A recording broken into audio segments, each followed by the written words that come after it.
Hunter Adams, you've been accused of practicing medicine without a license. It's a very grave charge, son.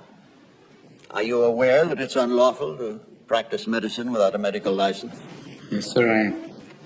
Are you aware that running a medical clinic without the proper licensing can place both you and the public in a great deal of danger? Is a home a clinic, sir? If you are admitting patients and treating them, physical location is irrelevant. Sir, will you define treatment for me? Yes, treatment would be defined as the care of a patient seeking medical attention. Have you been treating patients, Mr. Adams? Well, sir, I live with several people. They come and go as they please. I offer them whatever help I can. Mr. Adams, have you or have you not been treating patients at your ranch? Everyone who comes to the ranch is a patient, yes. And every person who comes to the ranch is also a doctor. Every person who comes to the ranch is in need of some form of physical or mental help. They're patients. But also every person who comes to the ranch is in charge of taking care of someone else. Whether it's cooking for them, cleaning them, or even a simple task as listening. That makes them doctors. I use that term broadly, gentlemen, but is not a doctor someone who helps someone else? When did the term doctor get treated with such reverence as, oh, right this way, Dr. Smith, or, excuse me, Dr. Scholes, what wonderful foot pads, or, pardon me, Dr. Patterson, but your flatulence has no odor. At what point in history did a doctor become more than a trusted and learned friend who visited and treated the ill? Now, you ask me if I've been practicing medicine.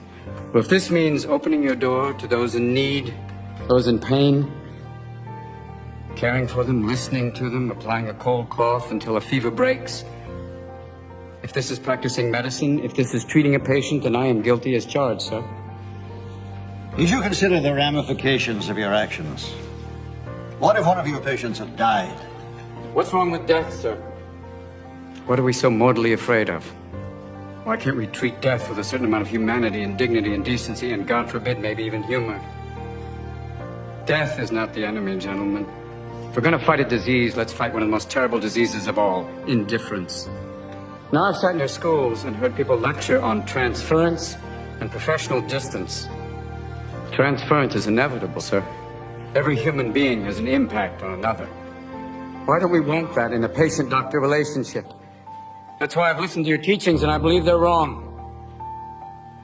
A doctor's mission should be not just to prevent death, but also to improve the quality of life. That's why you treat a disease, you win, you lose.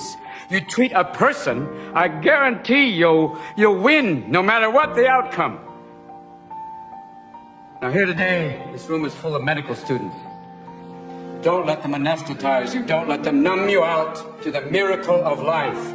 Always live in awe of the glorious mechanism of the human body. Let that be the focus of your studies and not a quest for grades, which will give you no idea what kind of doctor you will become. Mr. Adams, please turn and don't press wait the till ball. you're on the ward to get your humanity back. Start your interviewing skills now. Start talking to strangers. Talk to your friends. Talk to wrong numbers. Talk to everyone. Mr. Adams! And cultivate friendships with those amazing people standing in the back of the room. Nurses that can teach you. They've been with people every day. They wade through blood and shit. They have a wealth of knowledge to share with you. And so do the professors you respect. The ones who are not dead from the heart up.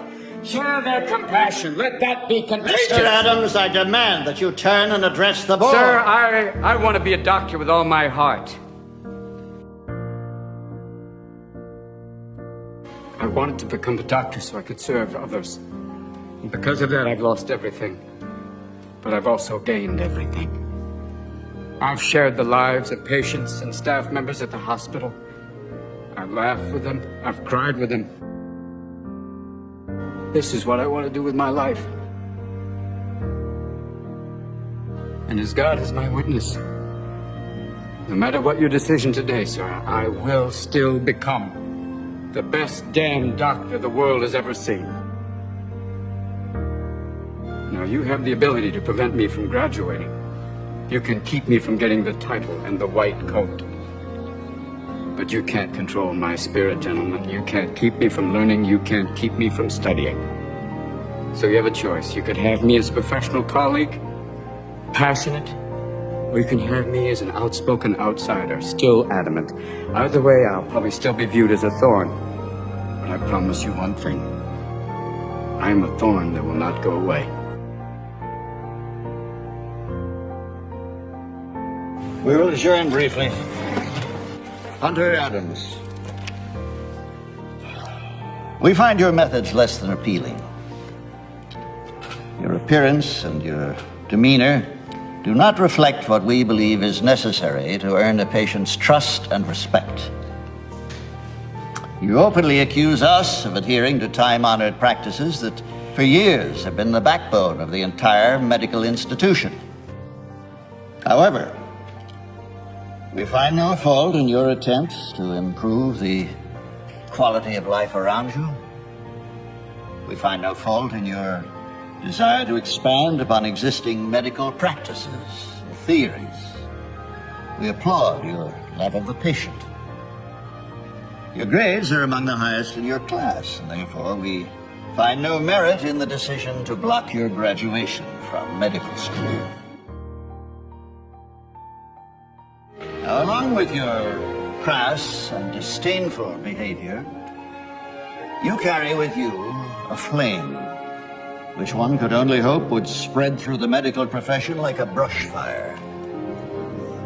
And, Dean Walcott, in the future, I think matters like this could best be solved if you yourself would practice a little excessive happiness.